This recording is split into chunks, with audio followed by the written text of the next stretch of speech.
Hey guys, welcome to the show. Got a great one lined up for you today. Episode 82, Ballbusters, Natural Science and the Scientific Method. About to get it. As usual, if you'd like to support this channel, there are PayPal and Patreon links in the info box below. Before I forget, somebody's already hitting the damn Superchat. Fiber Oats, thank you, sir. Says, grew 3 inches taller after Ballbusters 2 weeks ago. Really? We'll have to delve into that. It sounds like some deeper rooted issues. Let's get on with it. See what we got on the panel. I haven't looked in a few minutes. Do we have the distinguished Nathan Oakley out there just yet? Nope. Where's my co-pilot?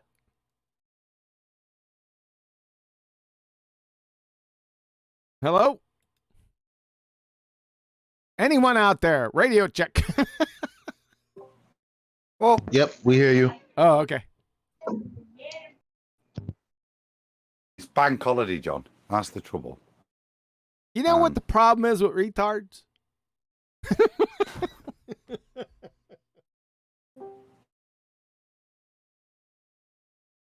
Yes, sir. There's many problems with retards. You wouldn't take my lead. What's going on?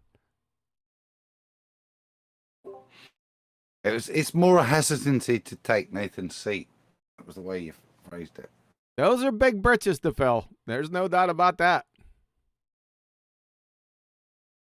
But yeah, it's bank holiday, so I've just looked online, and he's not even online on Skype, so probably finishing up festivities. It's a bank holiday? What's that? Is that a national holiday? Yeah, it's a special one because we had, what day is it? It's Saturday, isn't it? Yep. Yeah, yesterday off and Thursday, for the Queen's Jubilee. Oh. So she's been 70 years on the throne. How many? We got 70. She's been there 70 years? Apparently. Impressive. So I don't get it. we get 2 days off for that. You get... Yeah. All right, well, it's been a slow day so far here. It's a beautiful day in the heartland, let me tell you. Sun's out, birds are chirping. Little bit warm, but not too overbearing. But slow. So it's carrying on into the show, and that's all right. I don't mind that. It's about to heat up. Tell you that much. The ballers' britches and those retard britches are about to heat up here in a few.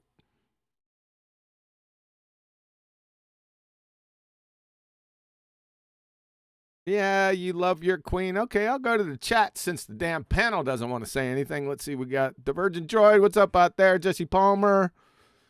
Fiber Oats. Already talked to Fiber Oats. Oh, yeah. There's the whole panel unmuted, John. Taken? Is the whole panel unmuted? Yes. Eli, can you speak? I can speak, but I can't actually click the unmute button. Somehow, y'all can still hear me though, so I'm just using my local mute. There you go. So let's see. Matt, Willie West. No, I'll take you guys all off mute. Neil's off mute. R. Duncan. Who's R. Duncan? He's a donut. He's a donut. He stays on mute because I don't know him. Refracted curvature is definitely off mute. So are you, Adam.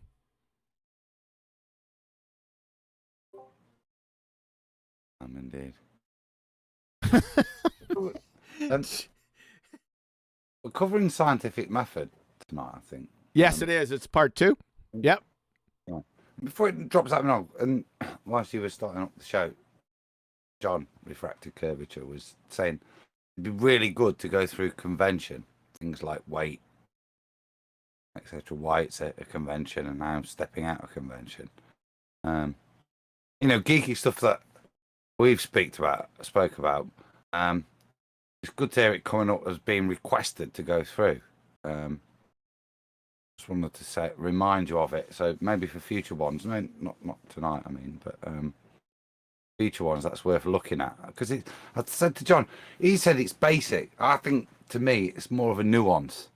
You can work within it to disprove lots of stuff without having to understand that nuance that it is a convention. What talking with regards to weight.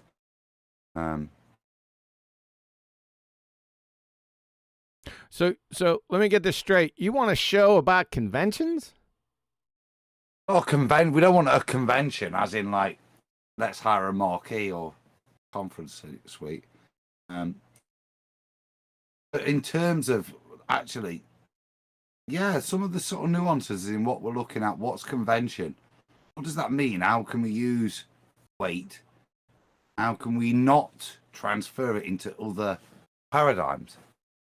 And so the classic, you know, how this transference of, say, when I first started, even in chemistry, it was Dimensional analysis. atomic weight.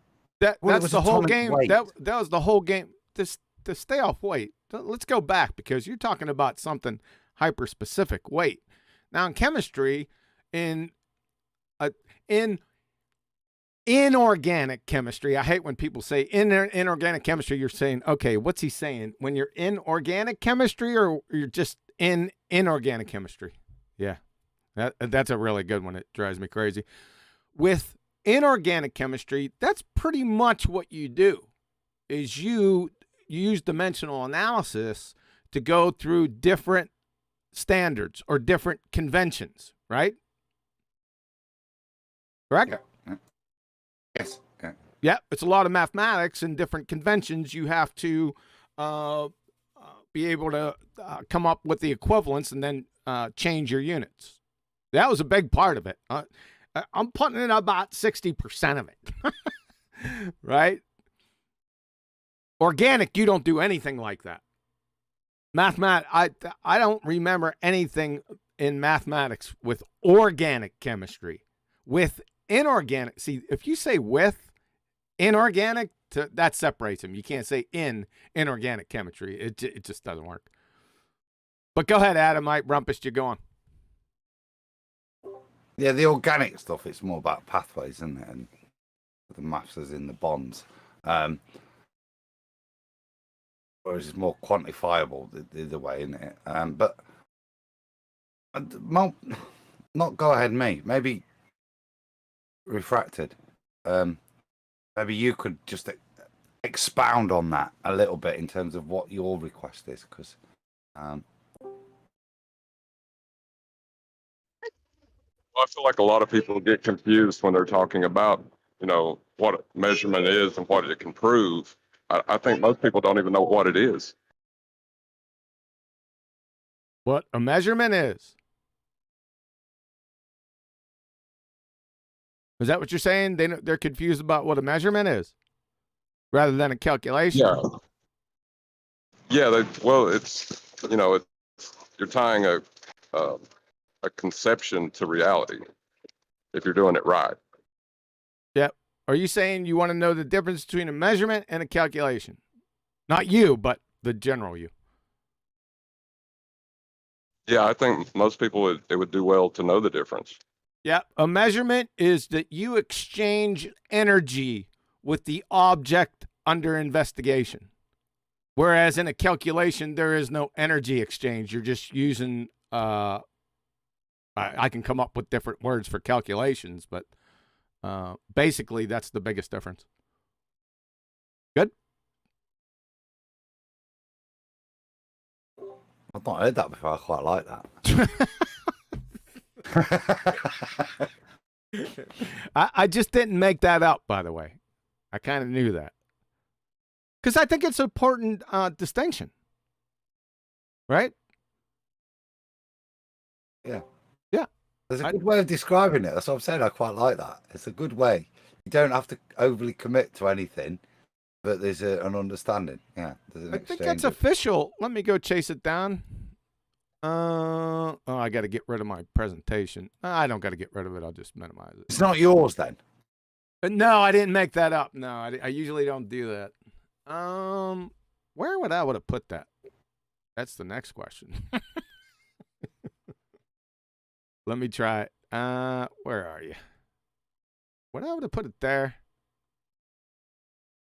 Uh-oh. I don't want to derail your presentation or You're not. anything because I know you You're got not. something good. You're not. I didn't start it yet. You're fine. This is the usual banter that we have before. I just don't know where I'm going to find that part at. Just give me a minute. It's technically me derailing it either way. Refracted, so.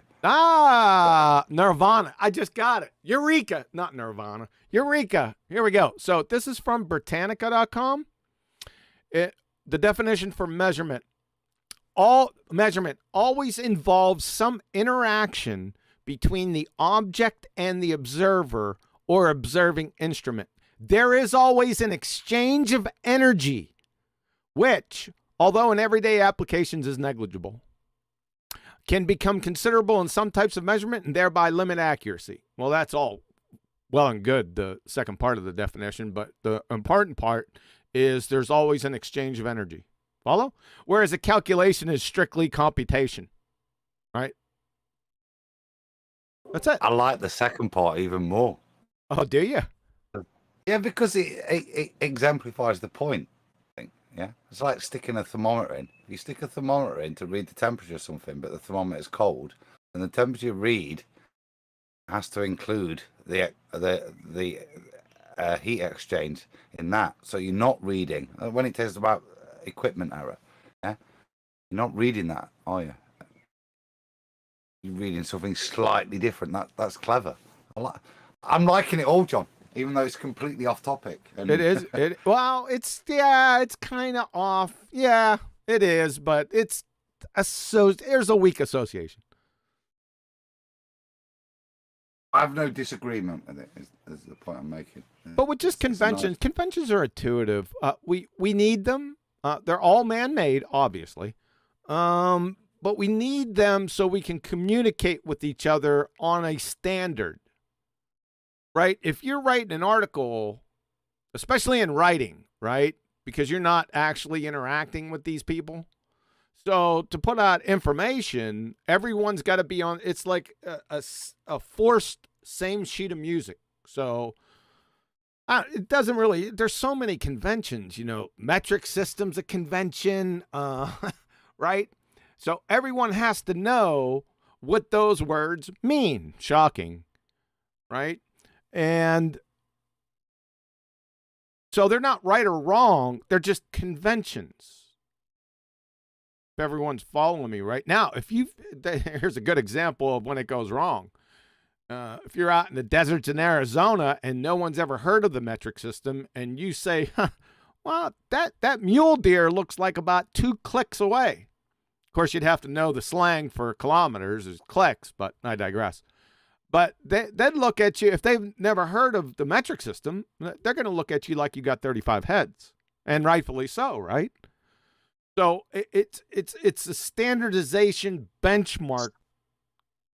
Did somebody want to add something? Or was I just getting feedback? We got Jimi Hendrix in here? I didn't hear it. I did.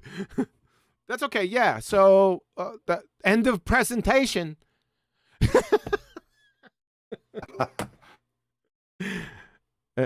Now, unless you wanted to get into specific units and their justifications, that's another subject entirely. Yes? No? It's not me. Refracted. Specify what your point of intention, illumination is exactly then that you want. Well, go ahead. I think a lot of times people work outside of conventions and they don't even realize they do it. Especially when you're talking about like the waveform of light or, in a diffraction grating. I don't think they understand they're working outside the convention. Stick with Matt. Wait. Hold on a second. Hold on a second, Adam. I'd like to get to these because I've been scolded for not. Tony, hey, Tony Wickham, it's been a while since I've seen you, man. How's it going, brother? Thanks for the super chat, man. Wife's going to love it. He says, I bought some perfume today, and and it smelt like murky water. I think it was called Canal Number 7. Nicely done. See, we missed those sort of riddles inside of Super Chats. Very well done. Reminds me of my grandma, that, John. when we were kids, me grand always said to me, I remember when your granddad, well, look at he bought me a real special present, a bottle of Cocoa Channel number 7. It's the same kind of put on words. So. But yeah, sorry. It reminded me of my grand, that did. Yeah. Are you done? Stop mumbling. You know when you'd like that just like triggered I'm getting old, John. Yeah, getting memories like that. Shout out my gran, who's been dead 40 years. You don't have to remind me, because I'm feeling it slowly every day. The second law keeps on taking my virtues away. So I already know it. Now back to John. Go ahead, John. We rumpused all over you, and I interrupted with the super chat, but go ahead. Okay, if we're just going to stick with the convention of weight and how changing it to mass is working outside the convention, I don't think people get that. Yeah, even in secular. Oh God, I'm getting rumpused again. Go ahead, Adam. Go ahead. I know you love this subject. You were, in fact, about 3.5 years ago, I instructed you to come up with a presentation on this topic. Yeah, I've still not done it, have I? but that's why it's enthralling when people recognize it. So I kind of alluded to it earlier, didn't I? We have weight. It was my old chemistry teacher that slapped me with this. I thought I'd be a smart ass and differentiate weight and mass when we're doing titrations and stuff. Mm-hmm. And this is the point that's refracted John's talking about in terms of mixing the conventions. And as I said, when I first started doing chemistry, the periodic table had atomic weight. Okay, because there was no way of distinguishing otherwise, as if weight and mass were different things. You can weigh something, which is a convention in of itself. That pressure differential on the scale that we have between solids and the air. So there's that convention, which is fantastic. And if we leave it at that, it matches up with our atomic theory.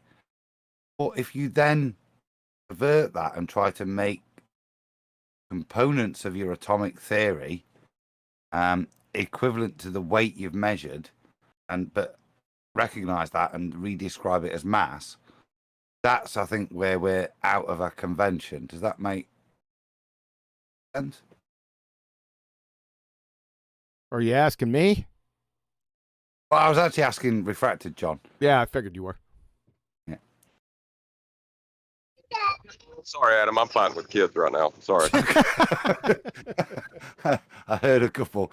But that to me is the point I think John's alluding to. As you said, that it's bugged me for a while. So I had the ego. Not the first of ego slap me, you see, even with scientific method. These are things that it's important. And like I say, I was at uni, and it's important, I think, when you put that to an old professor and he does slap you and make you think and realize what you're actually dealing with. And for me as a chemist, even if I'm making medicines, that convention is perfectly applicable to reality, because that's what it's derived from. As long as everyone, the most important thing about a convention, like I said before, as long as everyone's on the same sheet of music with the convention, you're good. Now, to go ahead and evaluate the efficacy, the trueness of those underlying tenets within the convention, that's a whole different ballgame. Follow? Or do you understand what I mean when I say that?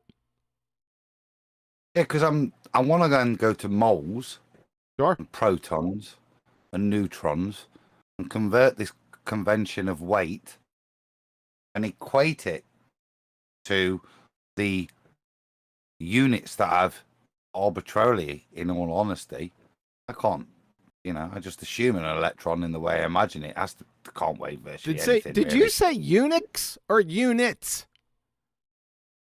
But yeah, it's Unix. I thought you said to try to convert them to Unix somewhere. Whoa.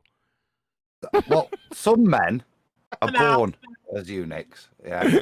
Some are made by other men as eunuchs, and some, for the kingdom of heaven's sake, make themselves eunuchs. But listen at you. I was talking units. I love that phrase. It is. It's a good one. But the point I'm making there is you can take this weight and then arbitrarily reassign what you've taken from reality and put it that convention from reality and put it into another model. Oh, brother. Which is the atomic model. You know what I mean? What we think of protons, neutrons, we assign a weight to it. So that, I think, is... All right. Sure. That, you know what I mean? In terms of what we're talking about, in terms of understanding how we can't jump between conventions. You can, but it has less validity. You can jump between conventions. Yeah. I can go from the American standard. I don't know. What do they call that? Pounds and stuff and inches. What's the official title of that? Yeah, but that has a reality link, doesn't it? That's good. So you can jump between pounds and kilos. Yeah, because we have a way of actually, in reality, showing that conversion. If we were talking about weight and atomic mass of a proton, no. We've got one purely theoretical convention and one reality-based convention, and we're intermingling the two to try and give us understanding. There's nothing wrong with using it to give you understanding, but to try and paint that then as reality, I think is what Refracted John's ultimate point is. Well, since he can't talk, I think the conversation's just going to stop. Yeah. That's it. But, we'll consider it. You have your people get with my people on the convention, try to put it coherently this time into some semblance of, a sequence, and maybe I can deal with it. I think I've dealt with it. I don't think there's a need for a show after that now, John. Me either. That's what I was trying to stress. Exactly. Mitchell, from us. Mitchell, what's going on, dude? Yeah. Hey, John. Hey, everyone. How are you, Morning, sir? Good afternoon, good evening. I'm fantastic. Just doing a bit of everyone's favorite pseudoscience, a bit in astronomy this morning. It's only about 5:30 in the morning. Sorry I'm a bit late from last week's episode, but I did catch up. As a cracker. That's fine. That's fine, sir. How's family? We're fantastic. Yeah, just homeschooling, just living the life.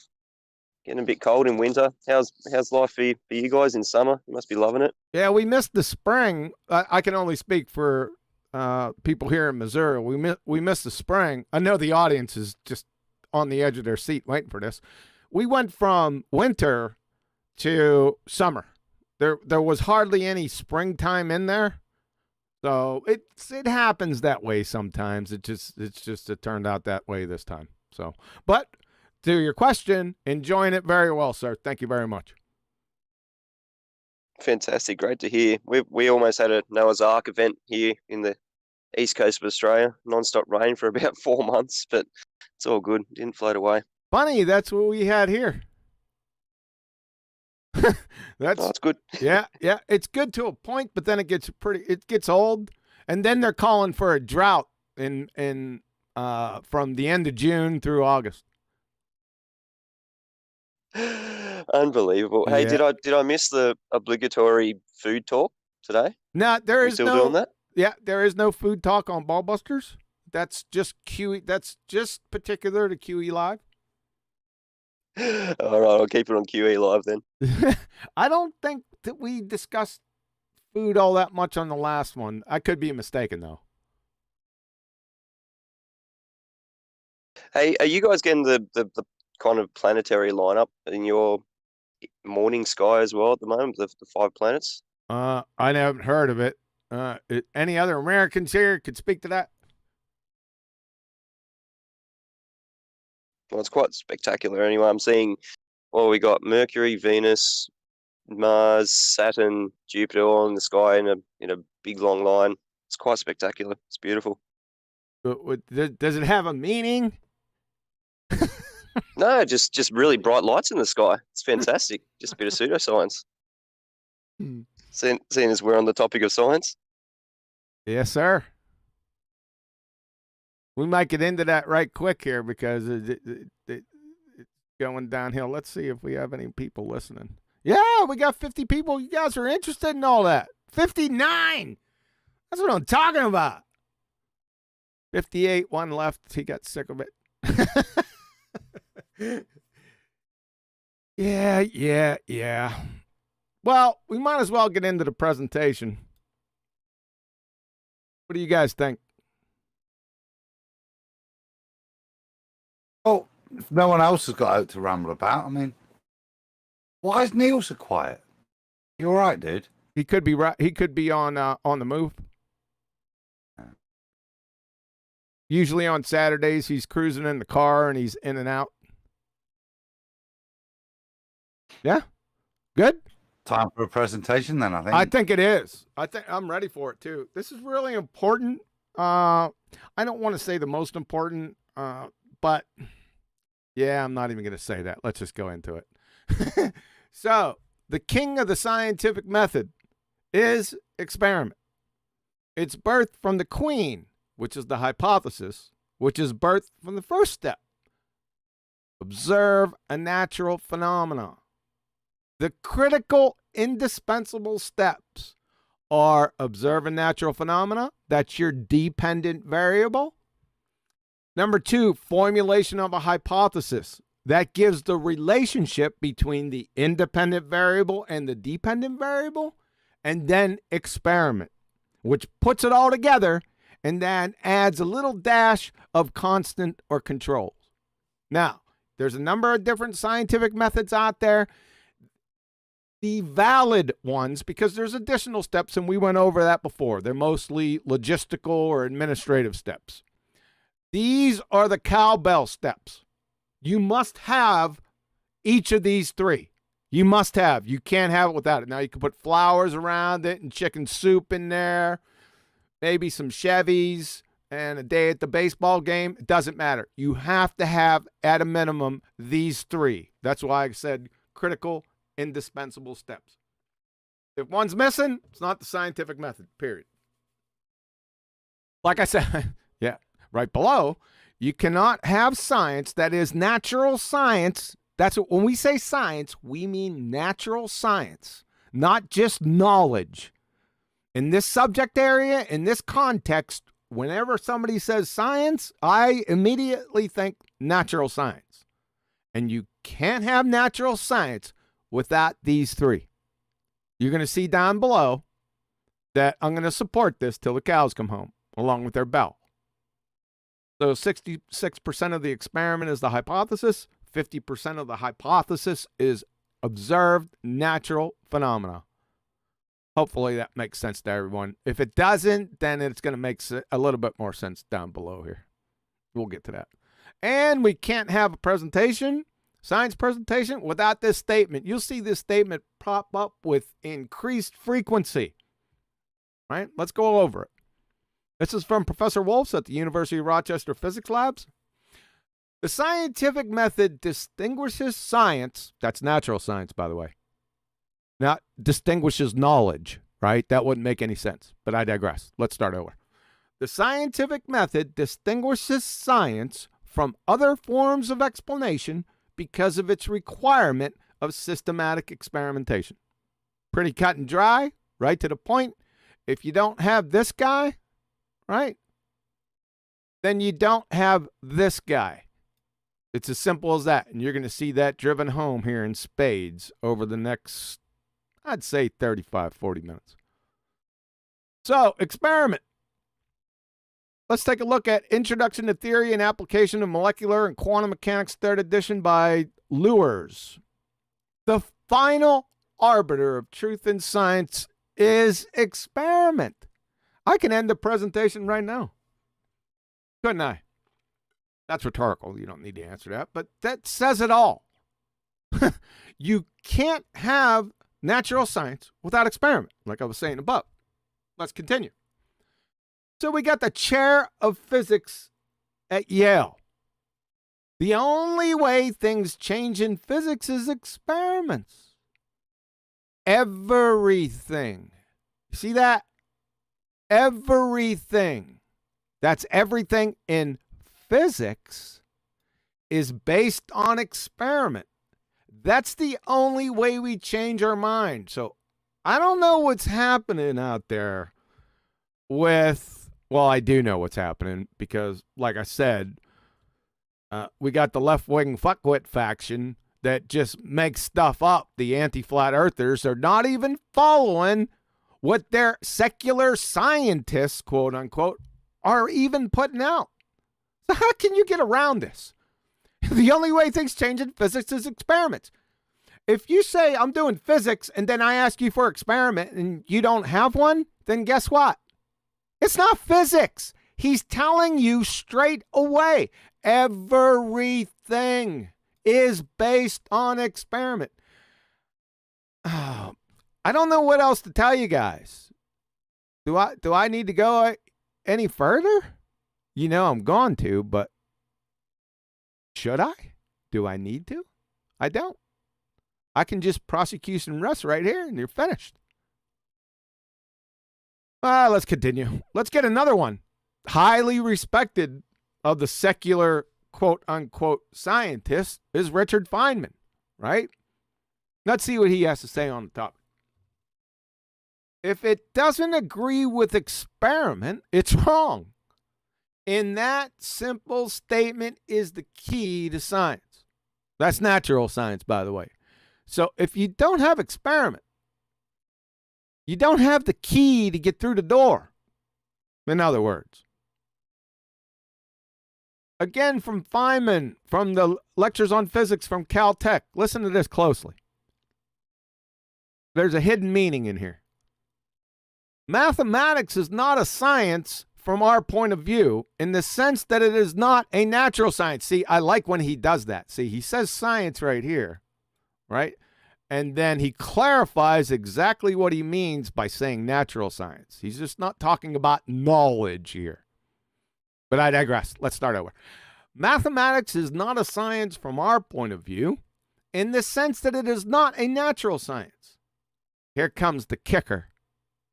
The test of its validity is not experiment. So, mathematics is not a natural science. Why? Well, there's not an experiment in there.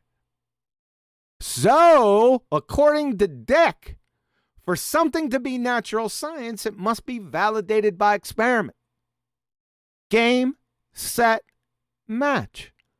Funny, he's echoing our two other brothers up here, right? No difference. I liked how he emphasized here. He's implicitly stating that for something to be natural science, it has to have experiment by using a counter example. Hopefully everyone got that point. Let's go to Max Planck. Another big britches guy, I would say. Experiment is the only means of knowledge at our disposal. Now, I'm going to tell you what he's talking about. Since he's a physicist, he's talking about in physics, not knowledge in general.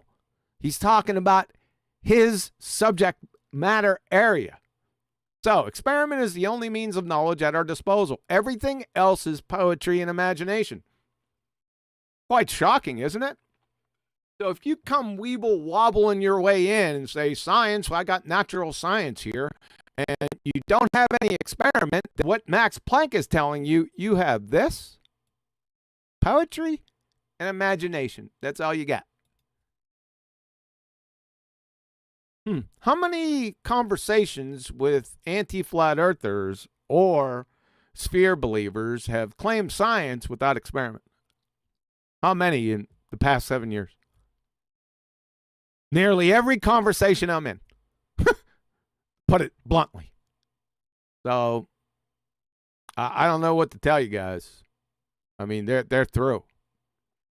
And we'll round it out with going back to Professor Wolf's from Rochester University Physics Department, or the University of Rochester Physics Department, sorry. The scientific method requires, look what that word means, or look up what that word means, that a hypothesis be ruled out or modified if its predictions are clearly and repeatedly incompatible with experimental tests.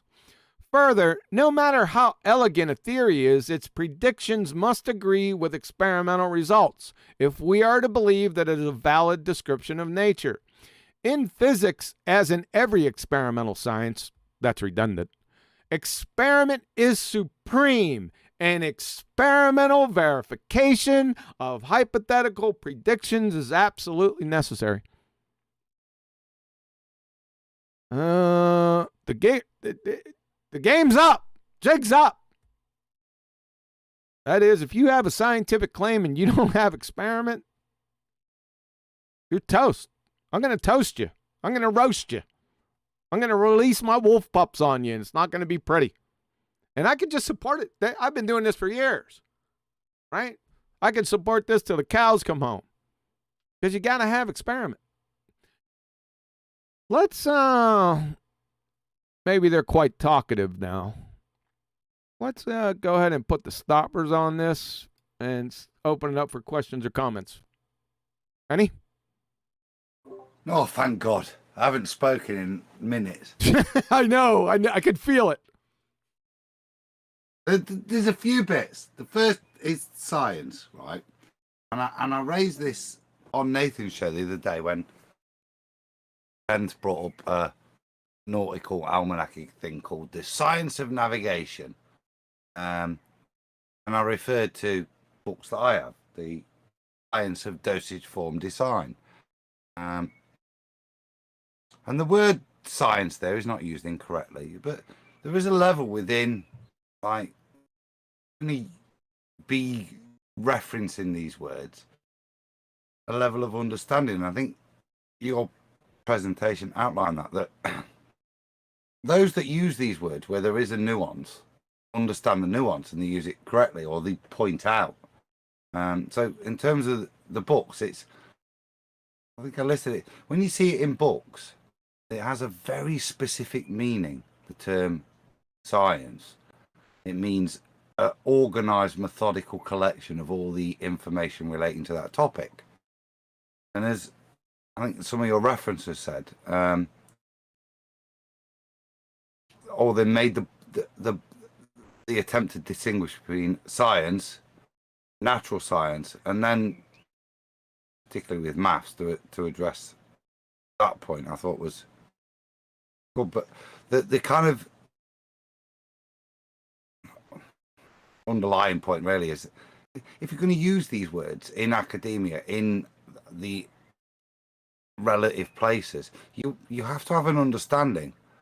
And I think a lot of the arguments we have is these words science being used inappropriately, to the point that the modern world says there's science in how a tire works, yeah, in terms of how well a tire is designed. Not technology, it's science. And it's that hijacking of the word. And like I said, in your thing, it's good to see professors making that distinguishment. Oh, sorry, I was on mute. Yes, they did, right? With little help from me, he made the distinction, used math for his example. Many other things can also fit in there. It's just an equivocation. Science is ripe for equivocation, right? Especially in our genre here. So science just means knowledge. We went over that in our first presentation. However, natural science, that's a little different game. So you can't use those interchangeably. Natural science, it's just isn't knowledge. It's all about the method. So hold on a second. I did go against what I usually don't do and go to the chat. So I seen your question in there. It's Adam Price. He said, QE, could you acknowledge this James Webb question? So the James Webb question has to be up further, I would conclude. 1 second. Oh, from Donwood. Does the James Webb telescope count as a machine conducting experiments? No, it does not. Why? Because it's a machine, right? What is it? What is the James Webb telescope actually doing up there? Quickly. Can I just, well, the James Webb telescope is a space telescope. So does it count as equipment or something that's in a medium that can't exist? Would be the point I'd raise at that. Before we discuss what it is, where it's claimed to be gathering whatever data you want for experiment, is a violation of thermodynamics, yeah? It exists in space, John. So after that point, it's null and void as far as I can see. Well, that's Well, even if you give them, Go ahead, John. I was going to say, even if you give them that, isn't it just making an observation? I don't know. I don't know what all it's doing. All I know is it isn't conducting any experiments. It's not following the scientific method. The method, it's sort of a human thing. Well, it's a piece of equipment, so it in of itself can't follow the scientific method. But Right. you could use its results within some scientific methodology, Yes. if appropriately set up. Yes. Yes, but inherently. No, go. That's a good distinction. You said inherently, in and of itself. No, it has nothing to do with science at all. Not scientific experiment. But go ahead, Adam. Sorry. in of itself, it's technology, isn't it? But Yes. How you would, what the issue is, you could take results from that piece of equipment. The issue, I would say, scientifically, is whatever results you're getting from, again, you're making the claim that you're taking these results from space. And that's where it starts to fall outside of scientific method, because none of this is now within experiment, is it? Correct. Shout out to Superchat Mike 808. He didn't say anything. He just gave Superchat. Appreciate that, Mike 808. Thank you. Any other comments on what we've gone over so far? Yeah, I think it's really important to emphasize how you're doing, that it needs to be a naturally occurring phenomenon, a natural phenomenon. Someone almost tripped me up during the week saying they had globe scientific proof or evidence.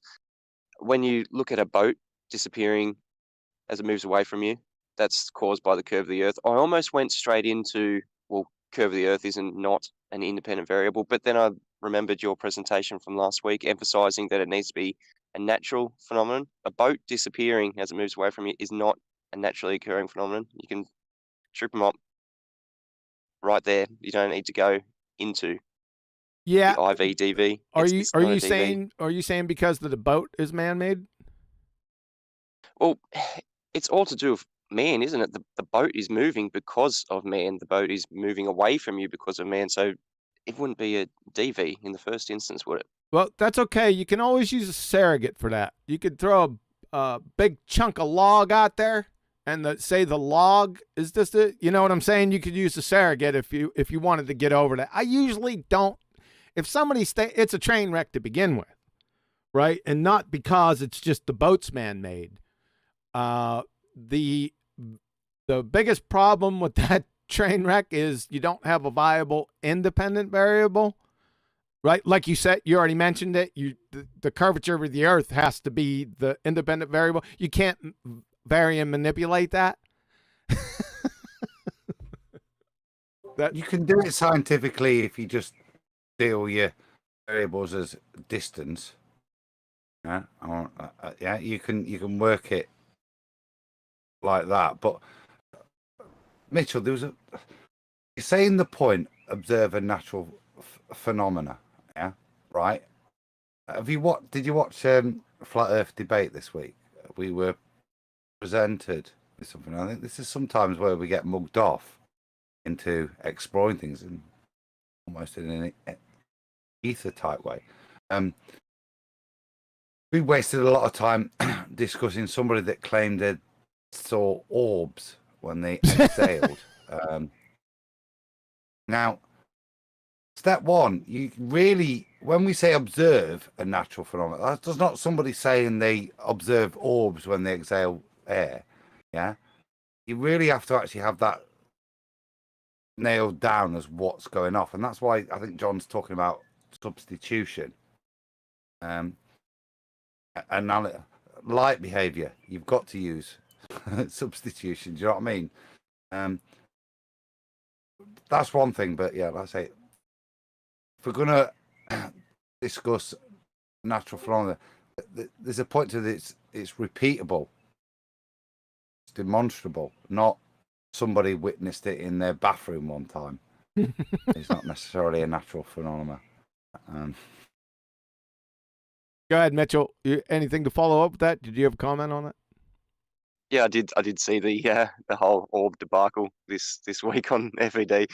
if somebody is breathing out, a person is breathing out, and they're witnessing orbs, is that a natural phenomenon because a person is doing it? Do you have to substitute with something like an animal doing it? Yeah, you don't need to go that far.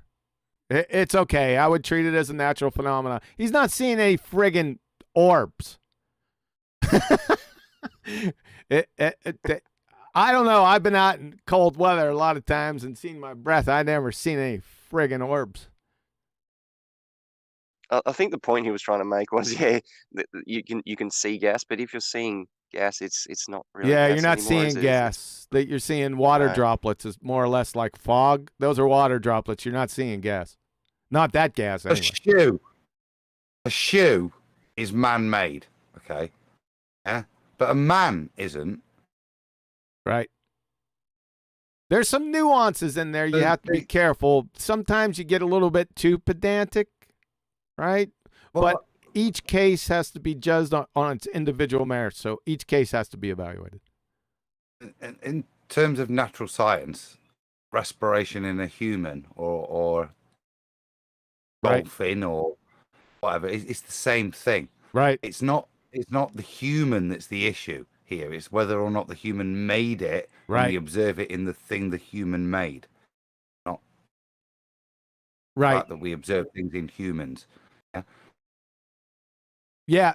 In other words, it's not synthetic. Exactly. Yeah. Because I'm not speak for. I think I can speak for us all. We're not synthetic, are we? But we can make synthetic things as humans. If we observe whatever phenomena it is in that thing, nothing to do with it. If I observe me breathing, that's not synthetic. Right. If there's any confusion on the matter, then just say, okay, that's your dependent variable. What's give me the hypothesis. Whenever you're confused, whenever it's a little dicey, then give me the dependent variable, then give me the independent variable and state it in a hypothesis. That's the test. Then you're going to see if it's utter preposterousness or not. That's the easy way to do it. Good? Fantastic. All right. All right, let's see what we could do. What was I going to do? Oh, yeah, the rest of the presentation. Hold on a second, guys. Let me minimize this. All right, we're almost there. Yeah. There we go. Oh, did somebody want to say something before we started? Not say something. I'm just starting to get worried about Neil. This has been the best part of over an hour now. Neil, are you all right? Like he knows. He's not, is he? That's all right. He's with us in spirit. He just likes to be in here. That's what I got from Neil. He just likes to be in it. Right? He doesn't have to say anything, just in it. For him not to have chirped in when we mentioned orbs is something's Yeah. not right, John. That's what I'm Yeah, saying. that is strange. You're right. That's okay. We're gonna get over it. I'm sure I'm he'll say busy. something. I'm busy. There he is. Told you. What's up? Because I love you, Neil. That was all. I What'd was you just say gonna about me, Adam? What'd you say about me, Adam? All good things. I was saying, God, I love that guy. Yeah. Why isn't he dipping in? Like, you know. Yeah, yeah, that's right. That's what I said. Yeah. That's an inside joke, man. You'd have to be there. All right, let's roll on this, man. So we were talking about the importance of experiment. It's indispensable in natural science. So what the hell is it? That should be your next question. So from Penn State, experiment. There should be 3 categories of variables in every experiment: dependent, independent, and control. All right? Pretty cut and dry. And as you already know, if you watch Nathan's show for, back in the old days, one of my questions were, give me the 3 constituent parts of a scientific experiment. And I'll tell you what, it took a while. It was a good 2.5 years before somebody got it correct.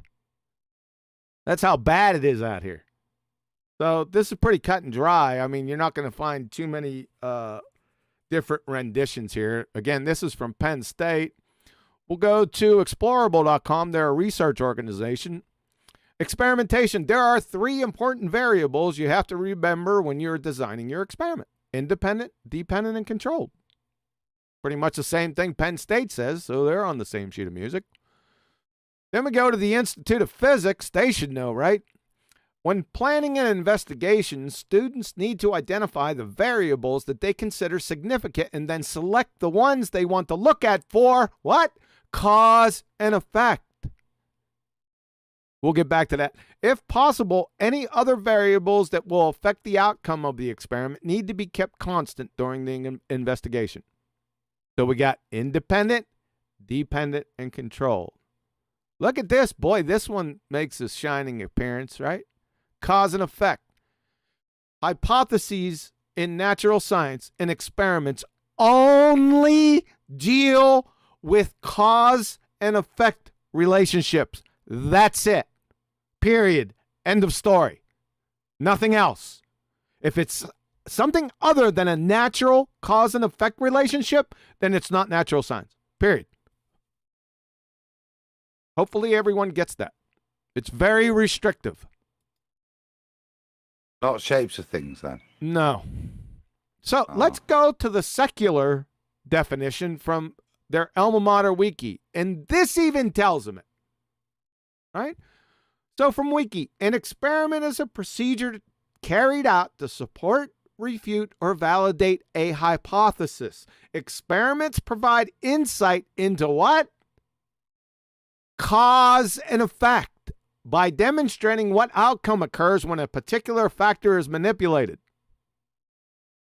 So we already know what that particular factor being manipulated is. It's the independent variable. We'll deal with that next week for the most part. But look at that cause and effect jump out at you. So it's not Granny Wilkerson's sock size. It's not the taste of the chicken soup. It's not the color of the cow's tail. It's natural cause and effect relationships, period. End of story. That's it. And it's easy to tell by the constituents of what makes up an experiment and a hypothesis. Anytime you go outside a natural cause and effect relationship, it's non sequitur to the scientific method, period. It doesn't follow. Because its constituent parts are cause and effect. The independent variable is the cause, alleged cause, and the effect, the dependent variable. So it's just as simple as that. Experiment from Kristen McClellan, Nature of Science and the Scientific Method. Let's put these two together. I want to point something out.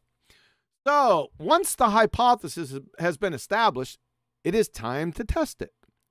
The process of experimentation is what sets science, natural science, apart from other disciplines, and it leads to discoveries every day. An experiment is designed to prove or disprove. That's the first time these two words have made their appearance. Prove or disprove the hypothesis. If your prediction is correct, you will not be able to reject the hypothesis. Now, remember that the one that keeps popping up from Professor Wolf's, the scientific method distinguishes science from other forms of explanation because of its requirement of systematic experimentation. You see how that dovetails with this statement right here? Right? It's a perfect dovetail. The process of experimentation is what sets science apart from other disciplines. Saying the same thing here. Right? So there shouldn't be any confusion. We'll get to prove and disprove later on in the course of our instruction here over the next few weeks. But you guys see that, right? Yep, it's experimentation. Yep. That's the key. Any questions? Let's stop right here. Any questions on that? Because we're going to move to hypothesis next. I've not got a question, John. I've just rang Owen, actually, just to say I want to mention this. Owen says in chat, we can still do tests without implying a cause and effect relationship. Not in this context. And that's what I want. Go ahead. Sorry to interrupt you. Go ahead. Yeah.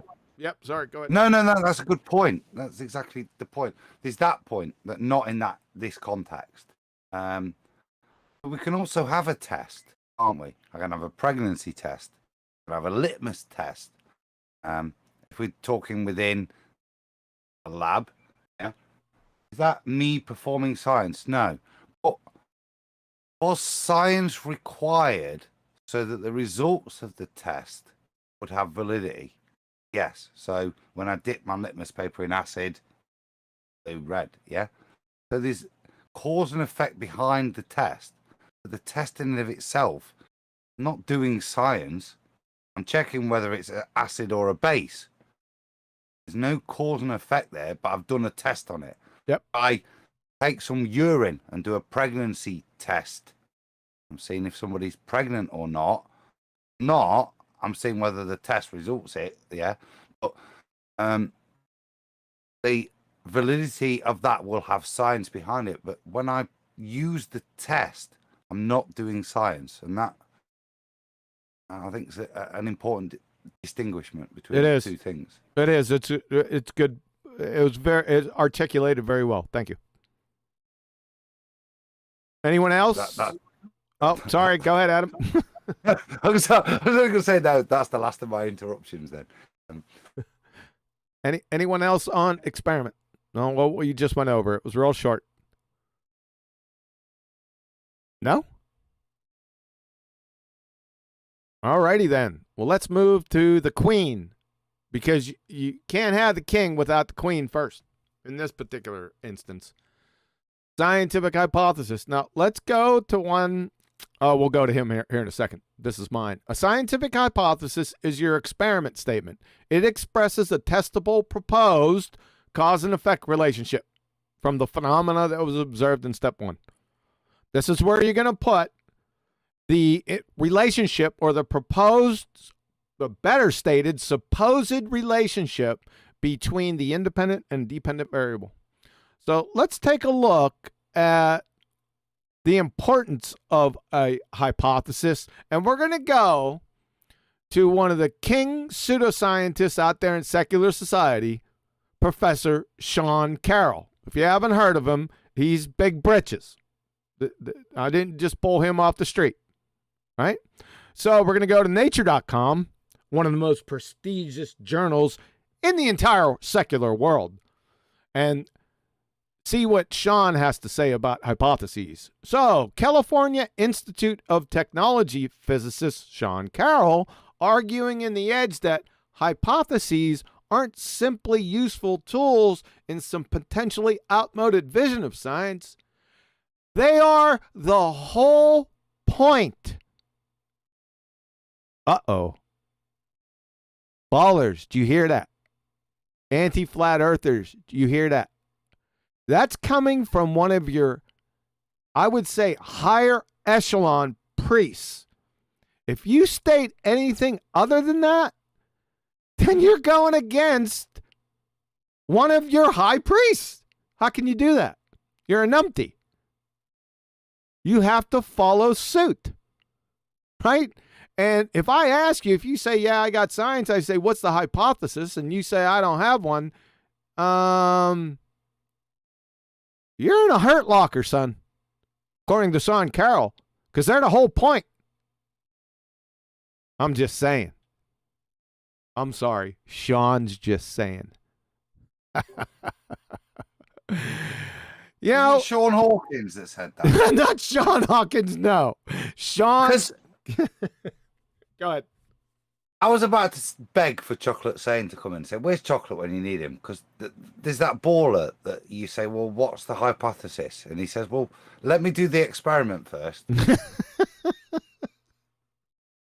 Yeah, that's sort of kind of backwards. So again, folks, That's all a you have quote, to do. John. Say again. That's a quote. That's a numpty clip, mate. There's a baller out there. It could be Red's Rhetoric or somebody. Yeah. Mm-hmm. I'm sure it's against you. Let me do the experiment first before I tell you the hypothesis. Oh, I know who that was. That was that is a numpty clip. That is oh. That's bugging me. I said, where's Chocolate? I could hear his dumb voice. Ah. Oh, Adam. I'm sorry, but the point I interrupted was that accentuates the point again. This is what we argue against sometimes. Actually, when we get to this point, that we've actually been given a rebuttal that says, "Oh, let me do the experiment first, then I'll tell you the hypothesis." Yeah, that's right. It was a whole. Did I put that in a numpty clip or was that just a toe tag? Because that was a while ago. I know it's a while. I don't know. I think it's probably a numpty. It's worthy of at least finding to turn into one. Yeah, right. It's still part of that gaggle. Yeah, it's a pretty stupid thing to say. But flippancy aside, that is the point. Yeah, California Institute of Technology. Yeah, hypotheses aren't simply useful tools. Yeah, in some potentially outmoded vision of science. Yeah, they're the whole point. That's. Are you getting ready? Oh, sorry. No, go ahead. Are you getting ready to address how you don't test the null? Because that's a problem I see a lot too, is people create false dichotomies and then test what it's not. I don't think I'm going to do that today, but it's part of it. That's valid in humanities. That's the whole purpose of how you do empirical research in psychology and things like that. We're going to get to some. We're going to get to a little bit of epidemiology here, or correlation studies, though. What I was going to say, but that's humanities. This is not natural science. Exactly. We can use the empirical method in humanities and take the strength from the scientific method of the empiricism of it and apply it into natural science. But we have to recognize that we can't have cause and effect. So what we have to do is rule shit out, which is fine in the humanities. Because if you want to understand how the brain works, how humans work, you understand it's a correlation issue. So you have to work with a null. If you're dealing with natural sciences and the scientific method, then it's about validating your hypothesis, not jumping around when you validate the null. Sly Sparkane. Well, in humanities, that's a significant result. It has an application to your research. Hey, I'm interrupting you. Well, I'm nearly done. But in natural sciences, it destroys everything. It basically said everything you did was crap. Start again, and that's the nuance between the two of the null for me. Are you done? I think so, unless John's got further questions on that. Refracted John. So, do you agree with that though, John? So, seriously, between the two. No, don't you agree? Because they'll use null hypothesis in humanities, psychology, sociology, all this. Yeah? And it has a relevance there, but in natural science, it means whatever you spent all that time doing, it's wrong. Is that it? Oh, it still means you've proved something, but not a great deal for all your efforts, not what you were hoping for. Is that it? No. Whereas in the humanities, you've still not proved, even if you accept the null in the humanities, you've not proved anything. Because as I said, it's correlatory when you use the null in humanities. So is that it, John? Refracted John. Well, I was going to point to, I think Slice Barkane, when he did the let me do my test first, Yeah. is he set it up in a false dichotomy with something that no one was claiming. Yeah. And then when he got the null result, of course, you know, the result, he was testing what he didn't believe was the cause. He didn't prove anything. Right. He just proved that, yeah, that's not the cause, but nobody was claiming it. Yeah, it was pretty stupid. The stupidest statement. Oh, I'll tell you what, that was really hilarious. I might have to replay that one. It's a thought. All right, can we move on? I was going to reference something you mentioned earlier, where he said if your supposed hypothesis isn't yielding any results, yeah, then you need to change it all again. And that's the same thing. You're trying to elucidate a cause and effect relationship. So if you say that if I boil water, if I heat water up to whatever temperature, it will turn into chocolate. And you say, I've just got to get the temperature right. And you keep trying and trying and trying to get the exact right temperature so that it doesn't go above. And it just reaches that perfect temperature where it turns into chocolate. And you keep doing that experiment, but it never works. You've got to look at yourself and say, have I got the right cause and effect? You'd figure. Yeah, but that's the difference in humanities as well. But go on. Thanks.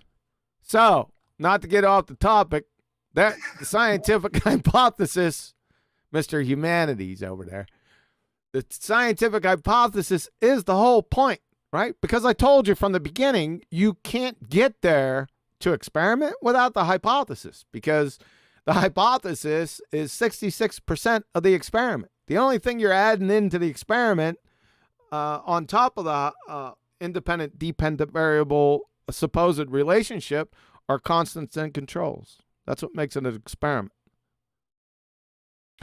So let's go again. We'll go to Cambridge University Press. Lowell C. Becoming a successful scientist. A scientific hypothesis is based on, shocking, cause and effect reasoning. A scientific hypothesis does not merely state X and Y may be related, but explains why they are related. From Drexel University, the scientific method is hypothesis-driven. One makes an educated guess to explain a cause and effect relationship. So if you come walking up to me and say hypothesis is just a guess, that's incorrect, because it's incomplete. Plus, it's an educated guess. An educated guess is different than just a guess. I hope everyone's following that. Again, Anne-Marie Helmestein, PhD, Biomedical Sciences. A hypothesis is an educated guess. There it is again. Based on observation. It's a prediction of cause and effect. The educated guess is your supposed cause of the effect. That's your guess. The independent variable. What is it? What is the independent variable that is going to cause that dependent variable you're searching for? So it's an educated guess. It's not, just like Adam was saying, I don't know what possessed that numpty to heat water up to make chocolate, but that's not an educated guess. That's just pure, unadulterated, nonsensical gesture. That's not part of science. I suppose you could do it, right? But you're going to find out real quick that it's not an educated guess, and you're screwed. Even educated guesses are screwed before the experiment. Colorado State, scientific hypothesis, a special kind of prediction. The scientific hypothesis is the prediction.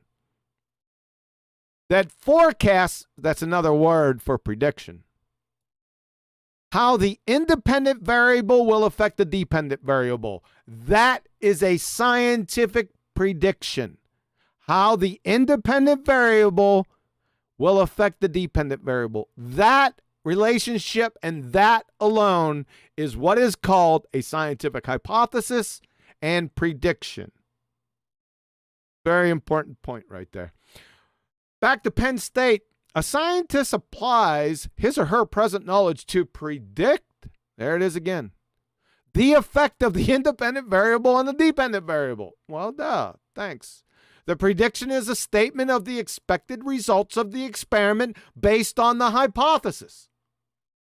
Prediction is often an if-then statement. I can remember for years people were tripping over this. Ballers, they think they had a gotcha. Well, it's not an if and then statement, QE. Well, it says often, not always. That was pretty funny. That's why I kept it in here. So pretty much it's staying the same. Everyone's saying the same thing. Let's go back to Krista McClellan hypothesis. The hypothesis should also contain a prediction. Shocking surprise. About its verifiability. For example, if the hypothesis is true, then 1 should happen when 2 is manipulated. The first blank, number 1, is the dependent variable. It depends on what you're doing in the second blank, and the second blank is the independent variable that you manipulate to get a reaction. There should be no other variables in the experiment that may affect the dependent variable. Kind of makes sense, right? We're going to get to something connected with that here in a couple minutes. So, California State. Formalized hypotheses contain 2 variables. Again, shocking. One is independent and the other is the dependent. Repeating refrains here, right? The independent variable is one you, the scientist, control. That is poor use of the word there. They shouldn't have done that because then you're going to get confused between controls and constants. But that being that, I digress. Let me go through it again. The independent variable is one you, the scientist, control, and the dependent variable is one that you observe and or measure. The results. Notice there are 2 parts of a formalized hypothesis. The if portion contains the testable proposed relationship, and the then portion is the prediction of the expected results from the experiment or from an experiment. An acceptable hypothesis contains both aspects, not just the prediction portion. In other words, it contains both the independent and dependent variables and their supposed relationship. That's what they're trying to tell you. Back to Professor Wolf's at the University of Rochester Physics Labs. The scientific method requires that a hypothesis be ruled out or modified if its predictions are clearly repeatedly incompatible with experimental tests. Again, back to Colorado State, a special kind of prediction. I want to stress that, the prediction part, because that's all you'll hear out there. Not only from anti-flat earthers or baltards, but I can predict. Well, prediction and science is about predictions, and I predict this, and we can predict. No. As soon as you say prediction, guess what I'm going to ask? Give me the hypothesis. And 100 times out of 100 times, they don't got one. They don't even know what one is, for crying out loud. They just, prediction. Right? So, from the University of North Carolina, in an experiment, the independent variable is the variable that is varied or manipulated by the researcher, not the James Webb telescope. And the dependent variable is the response that is measured. An independent variable is the presumed cause. We're going to talk about that. They need to use a better word than that, but we'll get to that. Is the presumed cause, whereas the dependent variable is the presumed effect. The IV is the antecedent, whereas the DV is the consequent. We're going to spend a lot more time on independent variables next week. It was brought up here because it's a critical part of the hypothesis, but we'll get to that. This is pretty funny right here. I'm going to tell you why it's funny. in Discord last night. Just wanted to pop in there, and there was a discussion going on, and a pretender clown said that a supposition and a presupposition basically are the same thing. I had to interrupt. Ironically, I was going over this today, and I said, you need to listen to tomorrow's presentation on BALLBUSTERS, because you couldn't be more wrong. And, of course, he lost his friggin' mind, right, because he's pretender clown, numpty dipshit. And I exposed him, right, because the only thing he did was stated it. So after he stated it, I said, that's horseshit. You're going to have to prove it. So post the definition of a supposition and then post the definition of a presupposition, because they're very important. Words, they mean things, right? And we need to use the Socratic method to make sure that we all got our ducks in the road and we can communicate with each other. So let's see if these two words are the same. A supposition, on the other hand, has the connotation that the idea or theory is testable and provable. In other words, a supposition is a tentative idea. It's, in other words, provisional, right? As opposed to a presupposition, something that you believe is true without having any proof. That is, something assumed to be true beforehand. Now, are these two words mean the same thing? I don't think so. I think they're antithetical to each other, nearly.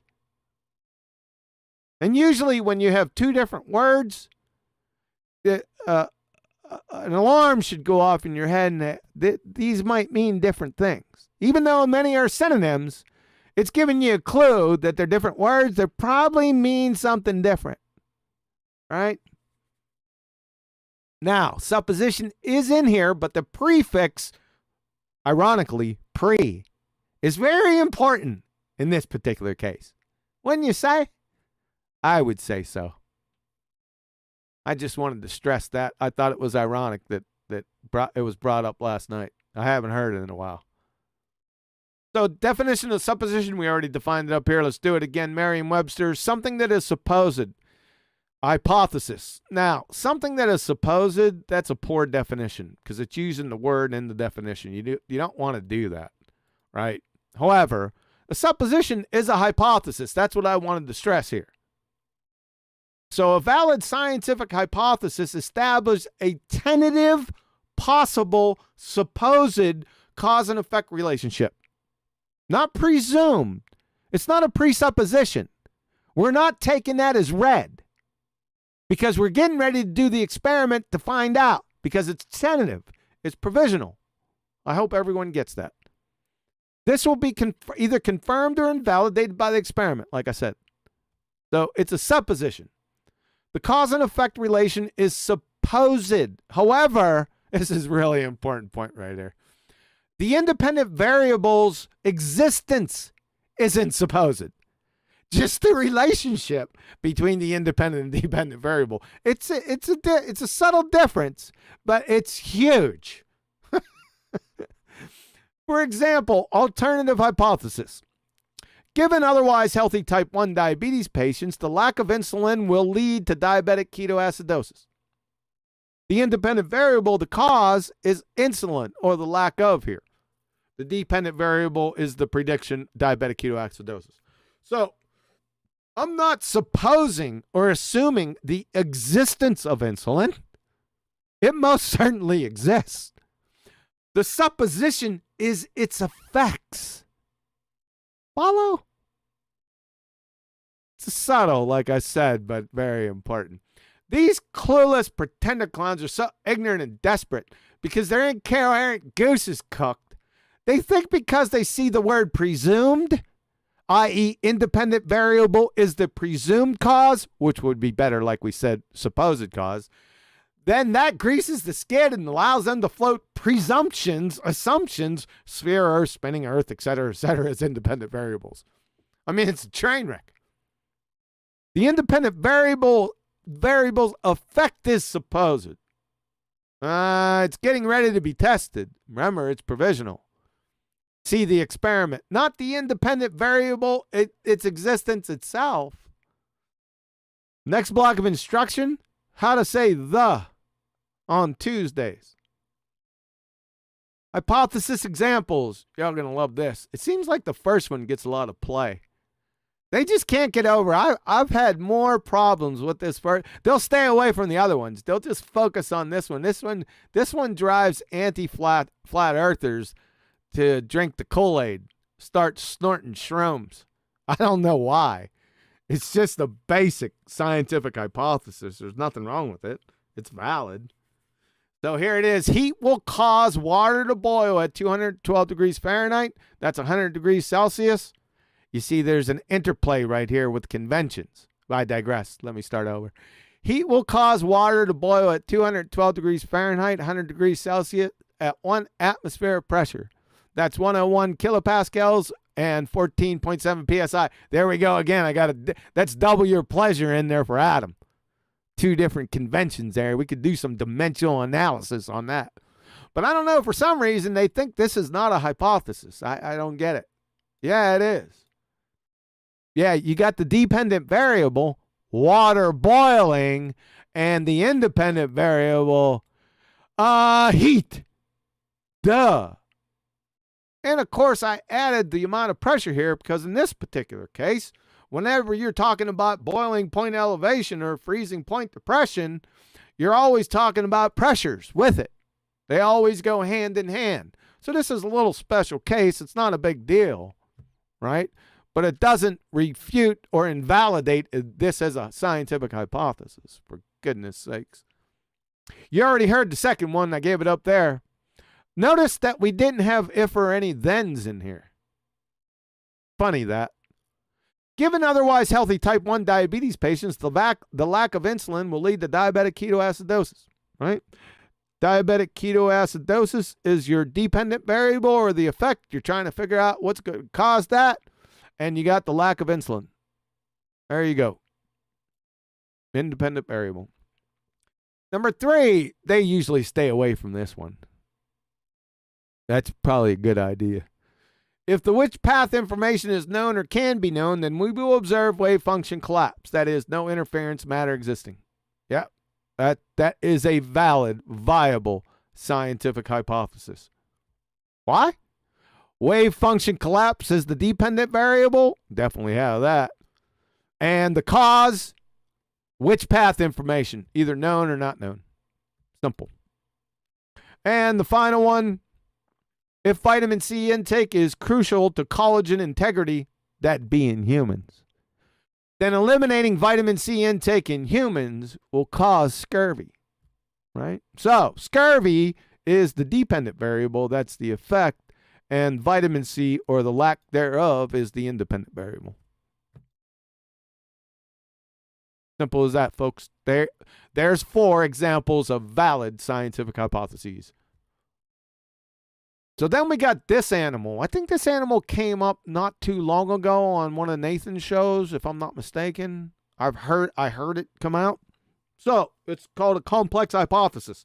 Let's figure out what this is. See if it has any relationship to the scientific hypothesis that we went over above. So this is from Medical Dictionary. A complex hypothesis or hypotheses examines the relationship between 2 or more independent variables and 2 or more dependent variables.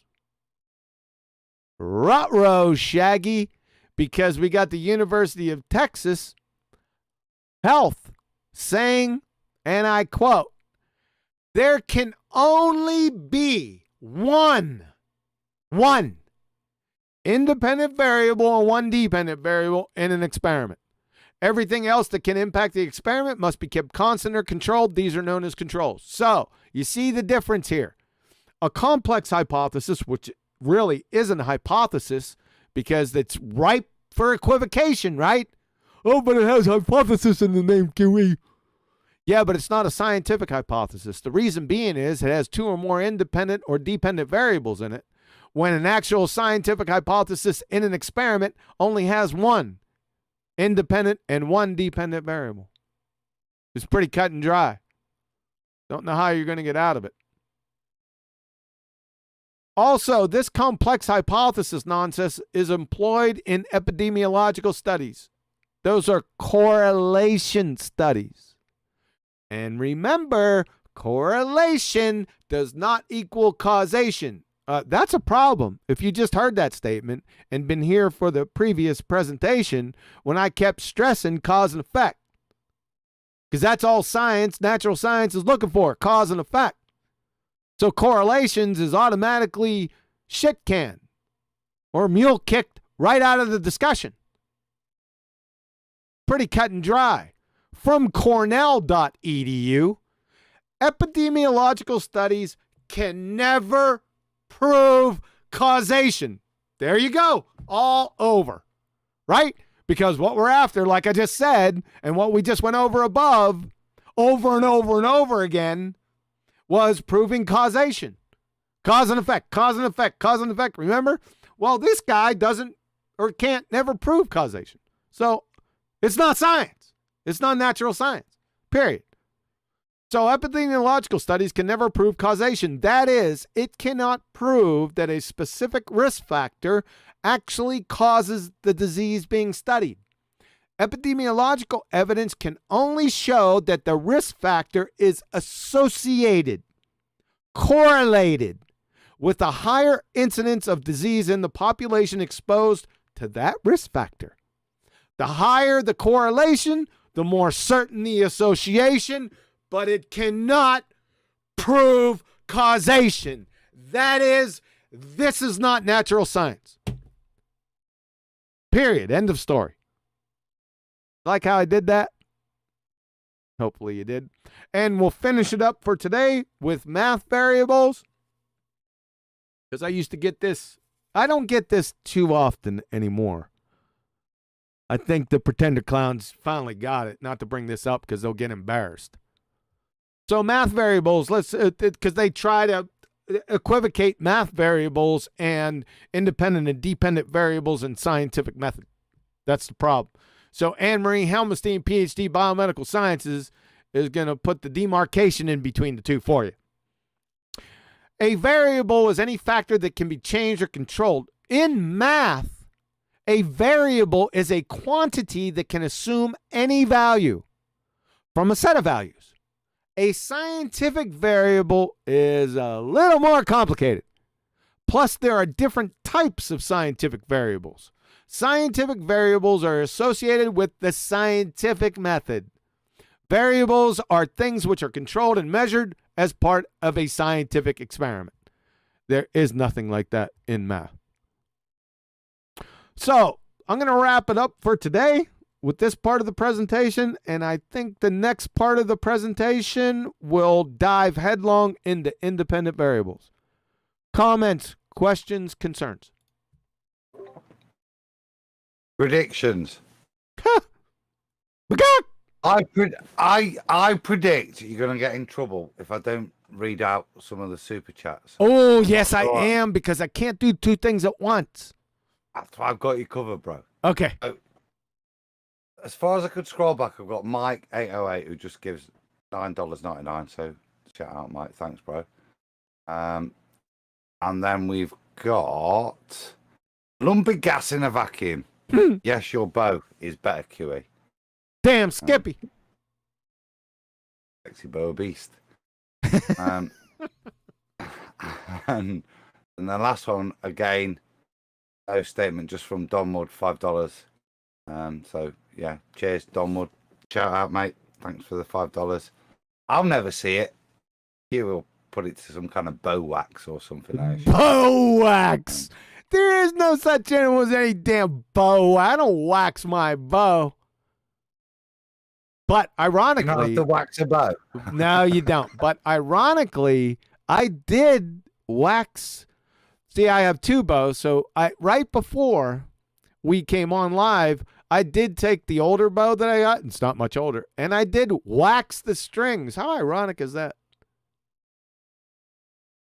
Huh. That's You what do wax your bow. It's Well, not the that's what I bow. was It's no, it's the difference. There's a delineation between the bow and the bow string.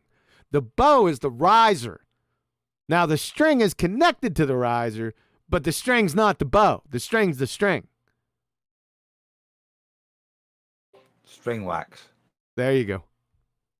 Got one more shout out. It's to that upside down question mark house. Wise. Okay. I can't read the rest. Along the lines of, spectrochocoloscopy. So look in chat, it's a long word. It's a bit supercalifragilistic as well, but I'm gonna give it a go. Where is it? Epidemiological. What? Epidemiological. Where'd you see that? Oh, I see it now. Okay, let me try it. Epidemiological. I got it. Yeah, I think you could read a lot better than me. That's a good one. Yeah. So what else does he say? Hows and whys. Let's go up for a little bit. The highest goal the natural sciences must strive to attain is the realization of the just mentioned supposition, viz. The reduction of all natural phenomena to mechanics. Gustav Kirchhoff. Kirchhoff got big problems, by the way. His thermal law of emission was debunked. I'm just saying. So, hows and whys again. The Copenhagen interpretation. Let me tell you something, folks. As soon as you hear interpretation with anything in natural sciences, it should send off alarm bells, because interpretations is subjective and the scientific method is only and solely objective. So anytime you hear interpretation in the scientific method, get ready, because there's a rooster in the hen house, right? So, but I digress. The Copenhagen interpretation of quantum mechanics has led to physicists far away from the simplistic materialistic views that prevailed in the natural sciences of the 19th century. Werner Heisenberg. So I love you, Warner, but be careful of those interpretations, like I said. And let's get hows and whys. Hold on, you can get back there. He's got one more. Lord Rutherford. So Rutherford, I know that name. Is that the plum pudding model of the atom? I think so. Lord Rutherford, if your experiment needs statistics. Hold on a second. Oh, you mean current Bunn model?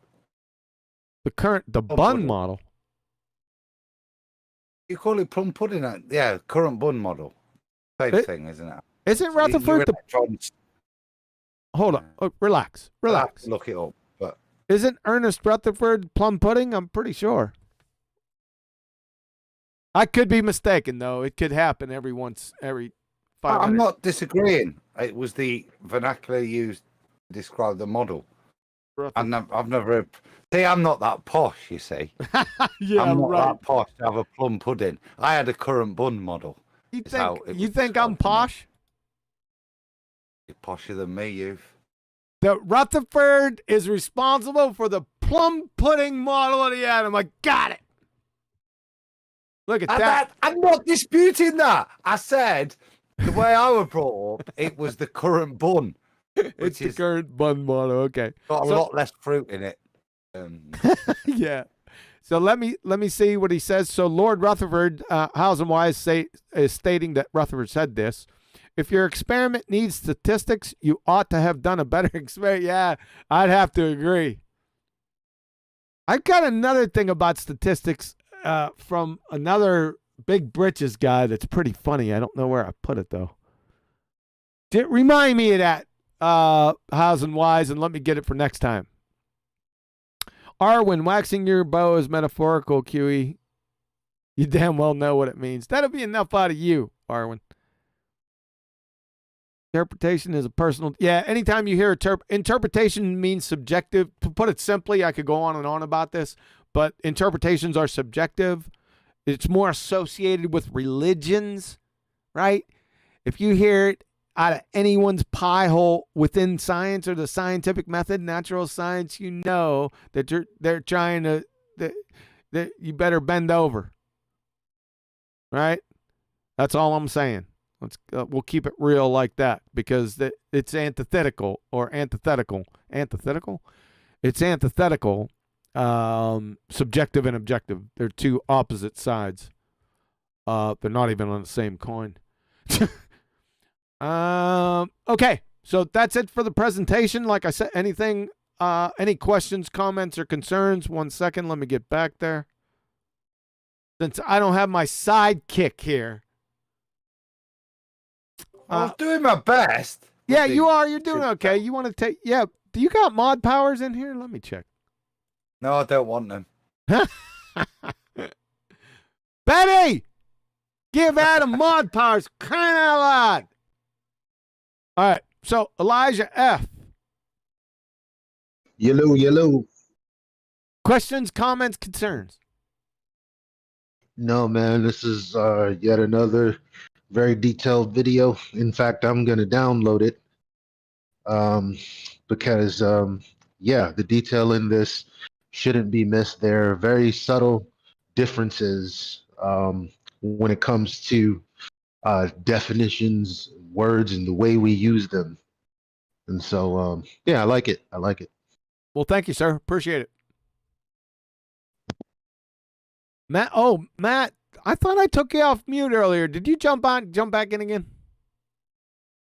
Yeah, I lost the call earlier. I figured. Okay. Any comments, questions, concerns?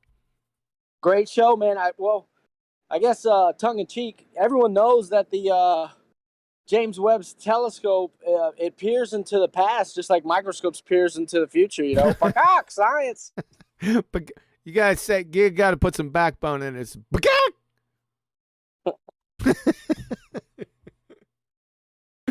All right, Matt. Anything else? Good stuff today. Thank you. Mitchell, you're always off mute, sir. What's up, man? You still with us? Sorry, John. Yeah, I am. Fantastic presentation. I'll continue the ass kissing and tell you how good you've done. It is a must view and listen for not only Globers. 'Cause don't worry about Globers. All flat earthers, they just need to know this scientific method. They need to know it in and out because we're going to pick you up on it if you don't. And time after time, there's a lot of flat earthers not understanding the scientific method and using it as pseudoscience. Fantastic show. Love it, QE. I'll be tuning in next week. Independent variable is my favorite. Appreciate it, sir. Thank you very much. And I couldn't agree with you more. Mr. Palma. Questions, comments, concerns?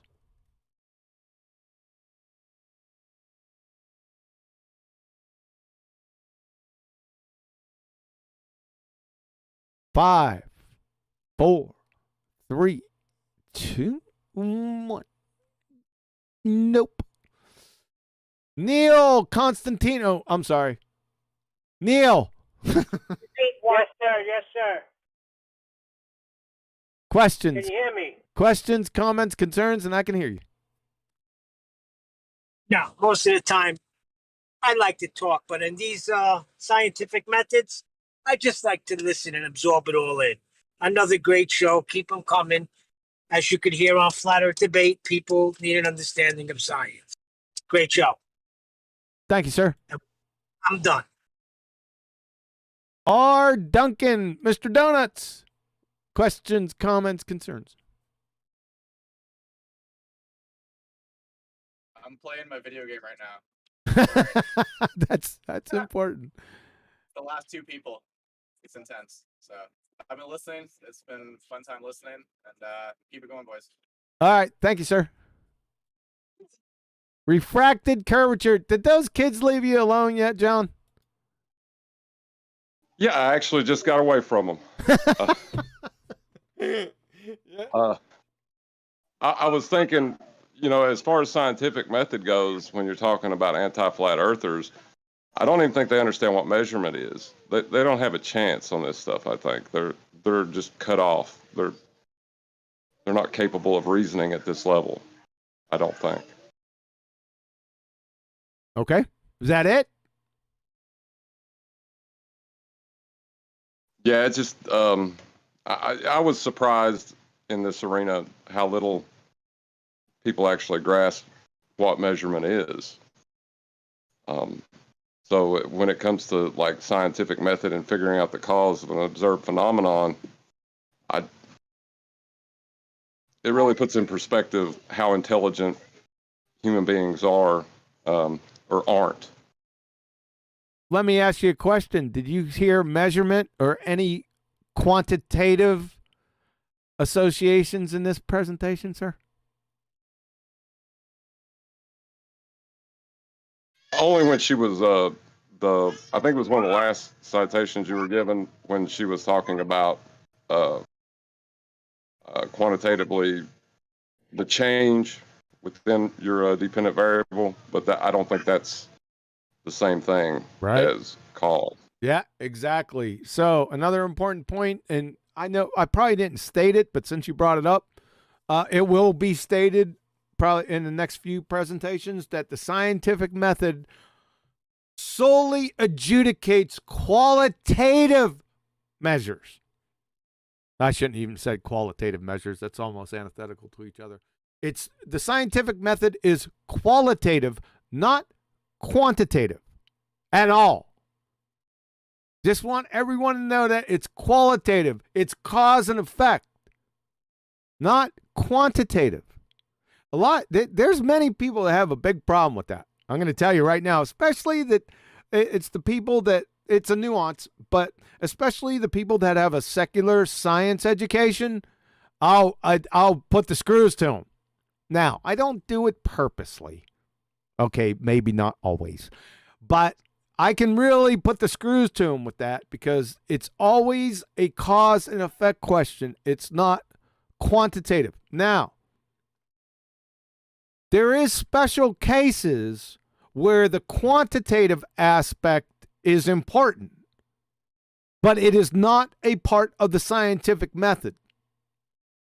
I'll give you an example. Let's say there's a certain amount of B12 that will cause something, but we already figured out that it does cause it.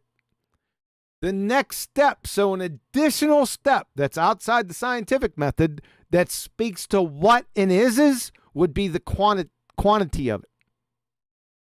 It's subtle. Again, it's not connected with the scientific method. It's not a cause and effect question.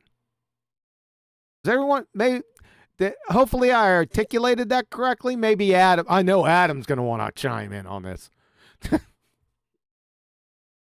No? I would suggest that if you're looking at, what you appear to be describing as a threshold event. Yes. Which I suppose you could incorporate under those circumstances within the scientific method.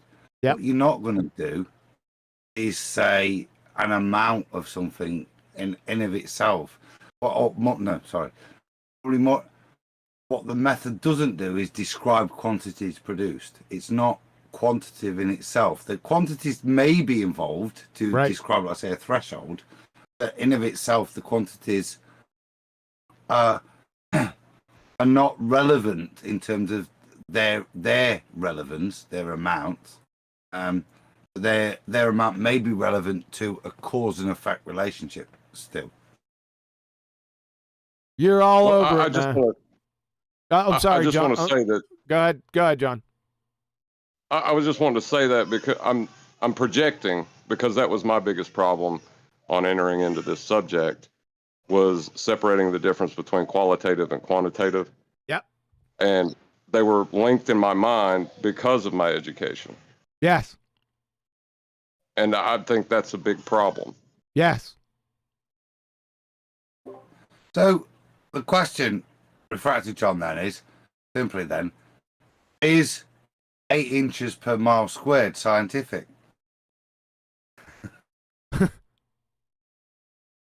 I'm a twat. Yeah. Sorry. Absolutely not. You're just trolling them.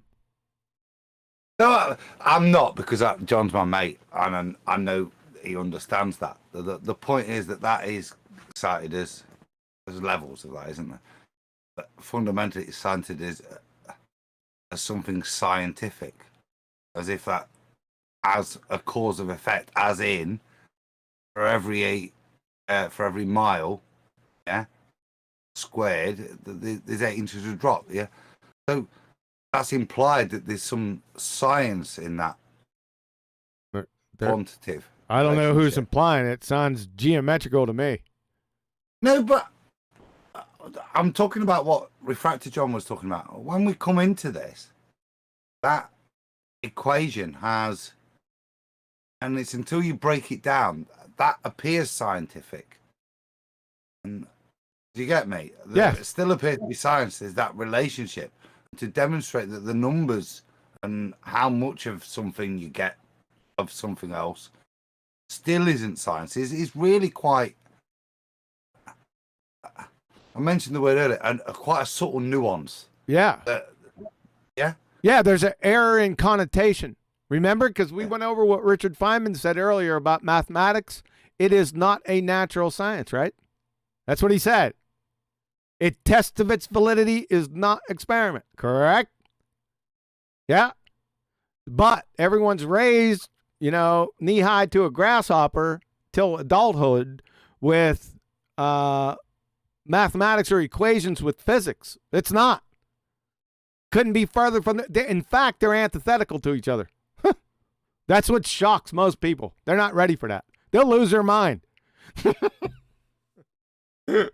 I've shown it on many of occasions. What's up, Adam? You went on mute real fast. Indigestion. Yeah, I can understand that. Yeah. All right. We got Sasha. We're ending up. I'm going to end with you, Adam. So just relax. Don't leave. Sasha, what's up, man? Sasha. Hello. Oh, yo. Yo. What's up? Sky. Sky. I hate when people tell me that. I always do it too. I always say, "What's up?" How you pronounce your second name? My last name? Yeah. Stunya. Oh, great. I thought it is like that. It is then. It's real like our surname. It's like an R. Our. That means from Balkan. Our. Well, Balkan, man from Yugoslavia. It's coming from Yugoslavia. I thought you said Vulcan, but you said Balkan.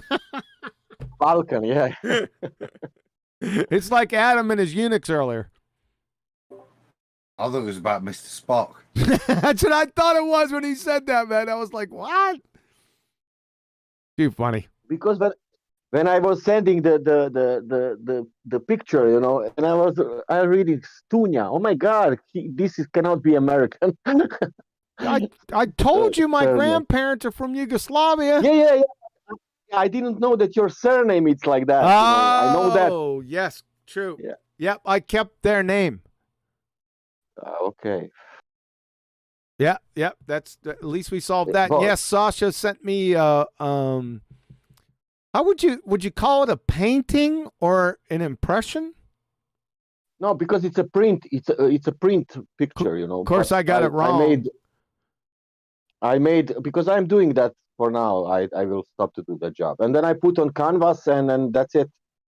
The machine, yeah. Yeah, it was real nice, man. I appreciate it. Yep.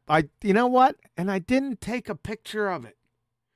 I'll take a picture of it and I'll put it up. Remind me next time we come on.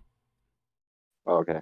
Nothing to add. I give you also super chat. Oh, you did? Did you give a super chat? Yeah. Adam is laying down on a job. I'm gonna finish on that. Fine. Yeah. Thanks, Sasha. Appreciate it, man. So, Adam. No, it's all right. Yeah. So, Adam, we're going to wrap it up, man. Take us on home, sir. Well, with that in mind then, Sasha, I had noticed your super chat. And it was a great show tonight. So, yeah, plus, I only to add, Adam, don't forget, in August, I'm totally free. I'm not, as you can tell. Well, I can kids, family. I have family also. Come on, I will bring you back if you. I've spent the past week or so and I'm looking forward to again tomorrow. My son's just turned 17, so every spare minute we've been learning clutch control. So yeah, family time's good. But let me round up, Sasha, so John can go and eat or something. Okay. Good show. There's not a lot to add. So all I was going to add was your response, Sasha, from the super chat, which was from Unitox Femu. No questions, no comments, no concerns. That is the scientific method. Yeah. Thanks, Sasha. Appreciate that. Go ahead, Adam. Take us on home. No, job done. Yeah. All yours, mate. And thanks for a good show. Harder to fill in for Nathan than you expect. Hope he's had a good day. Everything's all right. And cashing out next week on is it Tuesday. We're out. Tuesday we're gonna do spectrochocoloscopy. Love it. I have been asking. I dropped it 2 or 3 times on Fed this week. Cool. What's the sun made of? Did you get it? I'm sorry. I've been waking up really late all this week. Did you get anything? Nothing. No,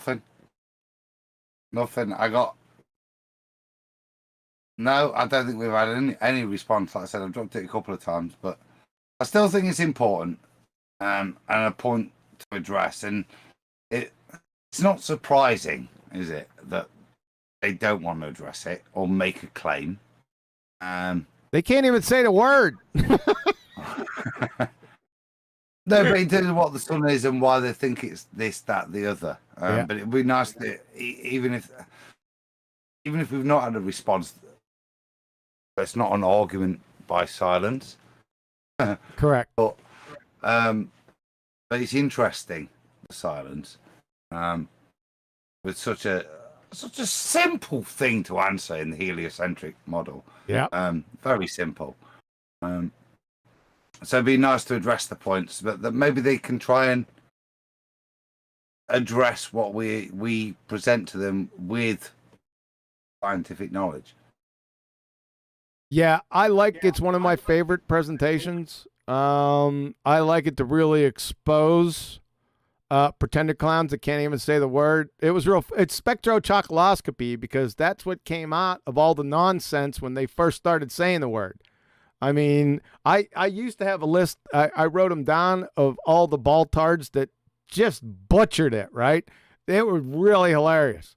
But spectrochocoloscopy is Nathan, or I'm sorry, it is Adam's child that he created as a result of them just butchering it. So we decided to butcher it with them.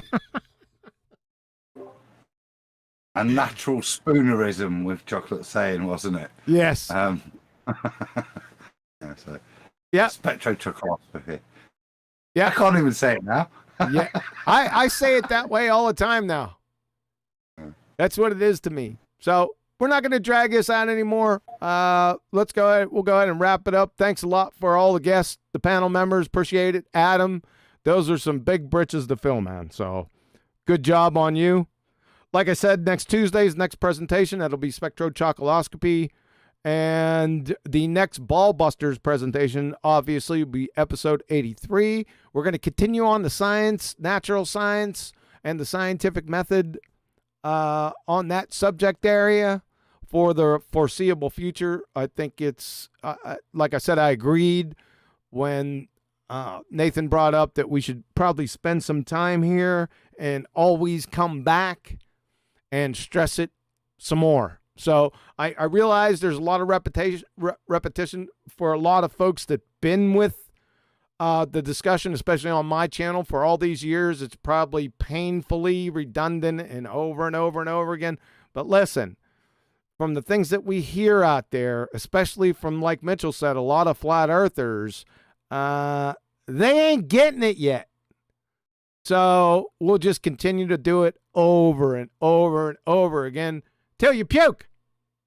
How about that? So hang in there, guys. Take it easy. I hope you got a lot out of this. I know I did. And we'll see you on Tuesday. Out.